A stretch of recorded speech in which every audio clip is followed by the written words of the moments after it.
Hi everyone, welcome to our presentation.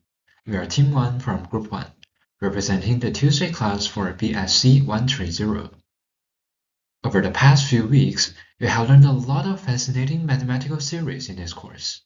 But today, my teammates and I are excited to take the theoretical numbers off the blackboard and apply them into a real and pressing issue in our modern world. The topic we choose is temperature distribution, a multivariable calculus approach to city planning. My name is Changxi He, student ID CST2509001, and here are my members, Xia Yuran and Li Binzheng. And I'm gonna be the first presenter leading you through the introduction. Before we dive into the complex mathematics, here's a quick overview of our presentation structure. To start things off, I'll be explaining the real-world problem we are trying to solve. Specifically, why city temperatures behave this way they do. And after that, I'll identify and introduce the core calculus concepts that serve as our mathematical tools for this project. Once the foundation is set, my teammate Xia Yuran will step in. She will show you exactly how we developed our mathematical model and walk you through the step-by-step calculations, including finding local maximums and using double integrals. Finally, Li Binzheng will conclude our presentation. He will interpret what these calculated results actually mean in real life, and he will also discuss the practical implications of our model for city planners, acknowledge its limitations, and suggest possible improvements for future research. So now, without further ado, let's get into the real-world problem. Let's look at the real-world problem. As cities grow, natural green spaces are replaced by concrete and roads. This creates something called the urban heat island effect.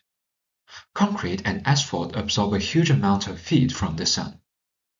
At the same time, we have fewer trees to naturally cool the air down. So as a result, the center of a city becomes an island of heat that is much hotter than the suburbs around it. So why does it matter? Extreme heat in cities causes a huge increase in energy use for air conditioning, and it's also dangerous for people's health. The challenge for city planners is that they need exact data to fix this. They need to know exactly where the hotspots are and how parks can help to cool things down. So our goal today is to build a mathematical model for a 20 by 20 kilometer area. We want to evaluate exactly how buildings and plants affect the city's heat distribution. To build this model, we use several important concepts from Calculus 2. So first, we use functions of several variables. We created a main temperature function called uxy, which is based on building density txy and vegetation density sxy. And next, we use level curves to draw contour maps, which visually show us the heat zones across the city. And then, we use partial derivatives to find the critical points. This tells us the absolute hottest spot in the city. And the gradient vector shows us the direction where the temperature increases the fastest. Finally, we use double integrals to find the average temperature of the whole 400 square kilometer city. And now, I'll pass the time to Xia Yuran to show you the mathematical model in details. Thank you.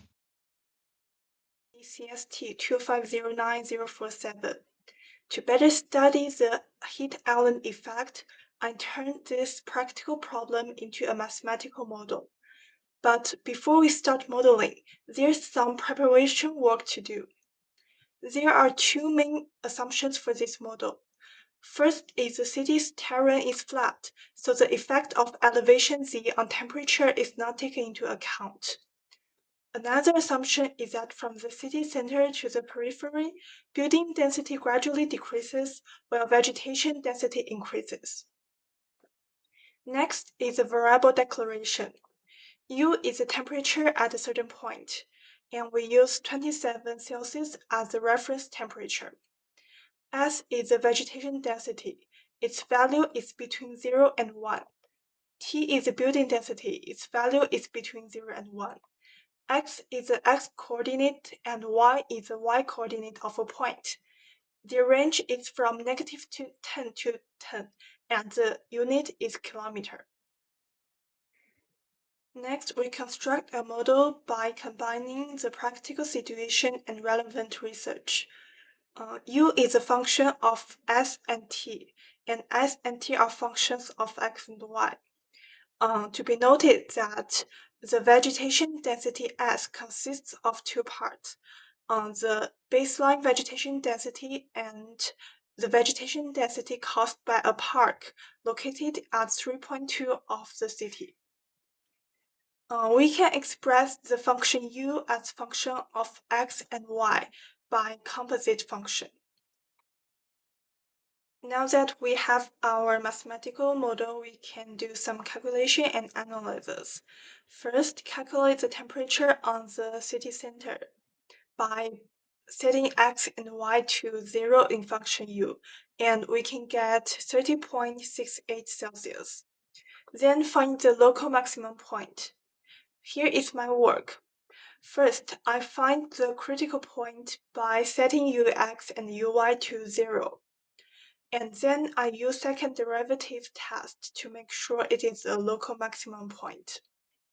The maximum temperature is 30.7 Celsius, and we can find that the point of maximum temperature is not at the city center due to the park.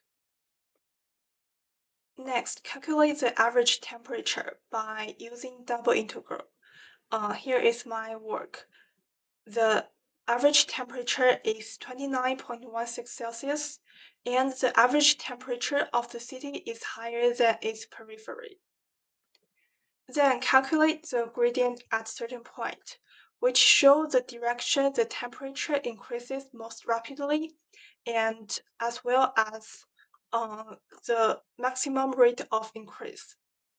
Here I compare 2 points, 3.2 and negative 3.2.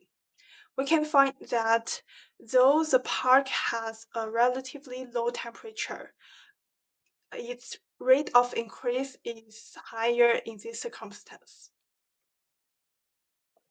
Finally, is interpret the temperature distribution of the city by using contour map. We can first find the formula for the level curves by setting the function u to a constant c, which generates this formula, and it is an ellipse. Also, I use MATLAB to generate its contour map. My name is Li Mingzhe and my student ID is CST2509020.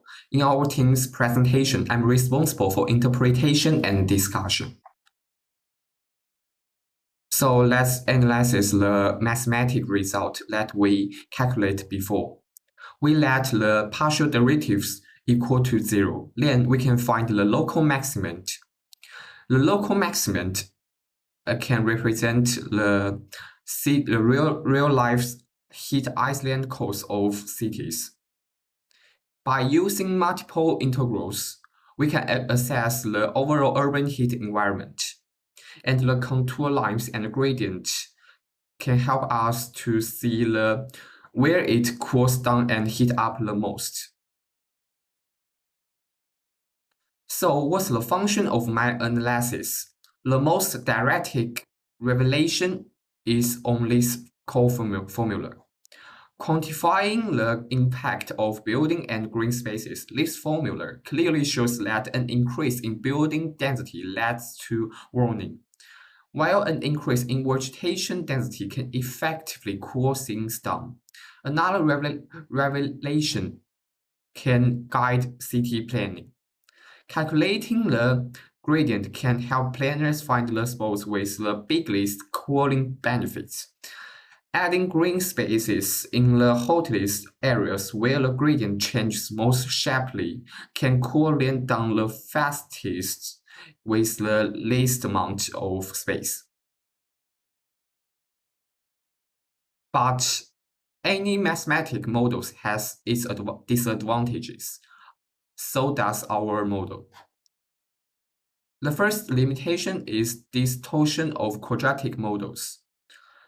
For the sake of easy calculation, Our model uses quadratic polynomials. The problem is that when x and y become very large, the quadratic function tends to negative infinity. In real world, building and vegetation density cannot be negative, which makes the model lose physical meaning. And another limitation is caused by this formula. This function means that the park at the specific point has a mathematical effect even on places very far away from it. In real world, the cooling effect of a small park is limited. So, based on these two limitations, I mentioned two possible improvements. The first is exponential Descartes models. Replace the quadratic functions with an exponential function. It ensures that density and temperature smoothly approach the baseline as you move away from the city center without going negative, which is more in line with real-world geography. And another improvement is piecewise functions for localized effects. By defining the park's influence Pxy as a piecewise function, set an influence radius r so that when the distance to the specific point is less than r, there is an influence. When the distance is greater than r, Pxy equal to 0. This perfectly matches the real situation of the park's local influence. In conclusion, calculus is not just formulas on a blackboard, but a powerful tool to understand and improve our real world. Thank you.